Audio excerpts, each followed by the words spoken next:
So now we're going to quickly go over the last books of the epic, and again, we won't go through these in as detailed a fashion, but just want to give you a sense of how what we've described fits into the overall structure. So with book 7, there's a new beginning and a new invocation of the muse, because we're now entering the Iliadic parts. Remember, the first books are about the wanderings of Aeneas, and then the last 6 books, books 7 to 12, are really about kind of a new Iliad. It's a new siege, a new warfare, and as I indicated in a previous lecture, ironically, Aeneas takes the part of Achilles and the Trojans here in trying to invade and have a beachhead with their ships, and their beachhead with ships being attacked by these Latins and their allies, very akin to the Greeks on the beach and being attacked by the Trojans in the Iliad. In book 8, Aeneas secures the help of Evander and the Etruscans. We have the story of Hercules and Cacus, and Aeneas receives divinely fabricated armor from Vulcan. So Vulcan's the Latin version of, or the Roman version of Hephaestus. Book 8 closes with a description of this magnificent shield, and the shield obviously recalls Achilles' shield, right, from the Iliad, but the scenes here in Aeneas's shield are specific, not generic. The shield shows scenes from Roman history, starting with Ascanius's descendants and moving to Augustus's day. So basically shows kind of in snapshot from legendary history through his historical events to the present of Virgil's day. And the centerpiece of the shield is this depiction of the Battle of Actium. And remember, I said if there's one battle that's kind of central, one contemporary battle to Virgil's day that's in the background, I would say it's that one, along with the Trojan War is in the story, is in the center of the story. But what's kind of ghostly in the background in terms of the immediate writing of the epic would be this Third Punic War and the razing of Carthage. So let's remind ourselves what's on the Shield of Achilles. Shield of Achilles kind of depicts the cosmos and the human dimensions of that cosmos, and it presents them in kind of this balancing of opposed forces. You know, we've got the city at war, the city at peace. We've got the sea and the sky, you know, the sun and the moon, and all ringed by the river ocean, and kind of representing this cycle, this eternal cycle of the seasons, the eternal cycle of the cosmos is not really changing in essence. And it refers to human existence without any, in a timeless way, without any historical specificity. The Shield of Aeneas, on the other hand, contains the history of Rome, and it's divided into a series of 6 vignettes that you see around in the second layer here. The Romulus and Remus, the Sabines, and etc. And we have in the centerpiece this Battle of Actium, their triumph, and the immediate aftermath, the triumphal parade. So again, a couple of things that I would compare to the Iliad's Shield of Achilles is, remember, this is impossible art. There's movement. There's, you know, this battle happened and it showed the aftermath, and then this, and so was thrusting the spear. So it shows movement and time, just as Achilles, the Shield of Achilles shows movement as well.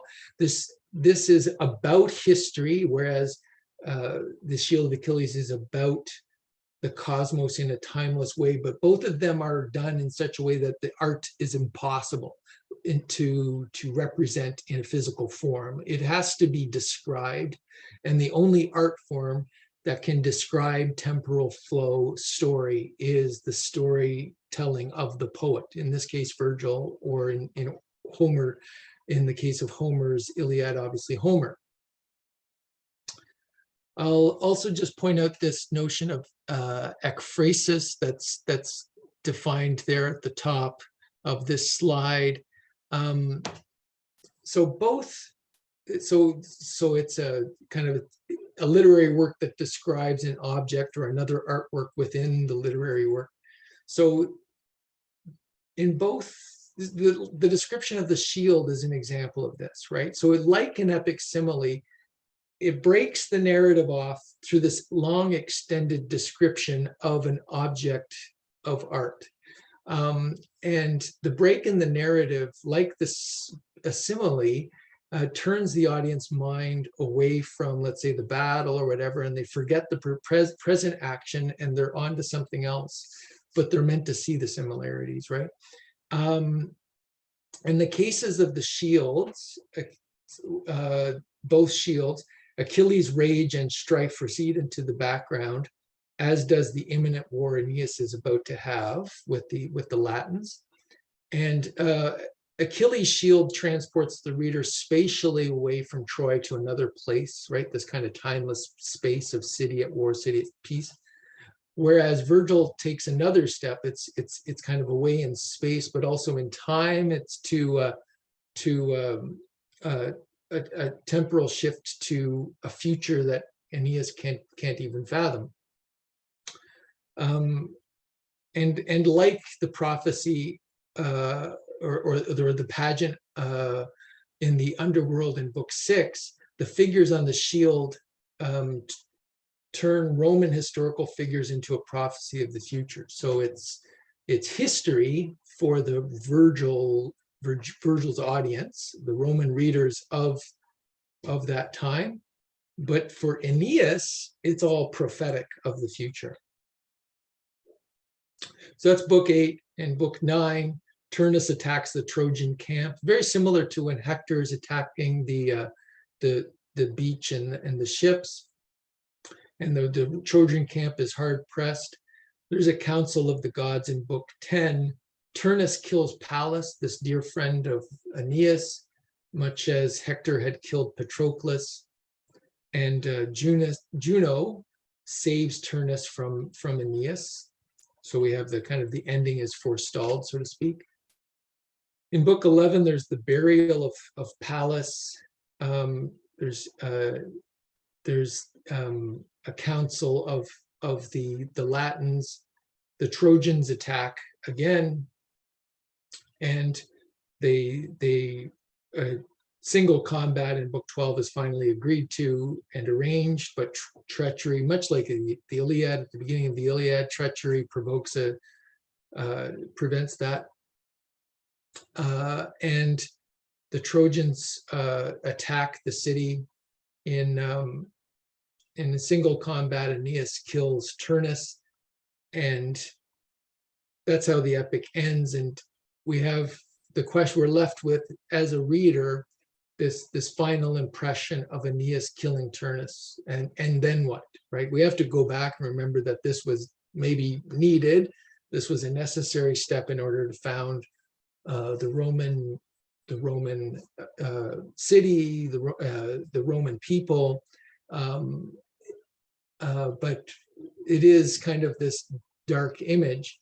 What I'll remind ourselves as well, that the foundation myths of the Romans, we've got this Aeneas foundation myth that Virgil decides to end on this note of, yeah, it had to be bloody at the end, so to speak, and there was a burden to the he emphasizes the burden along the way that had to be paid by many others.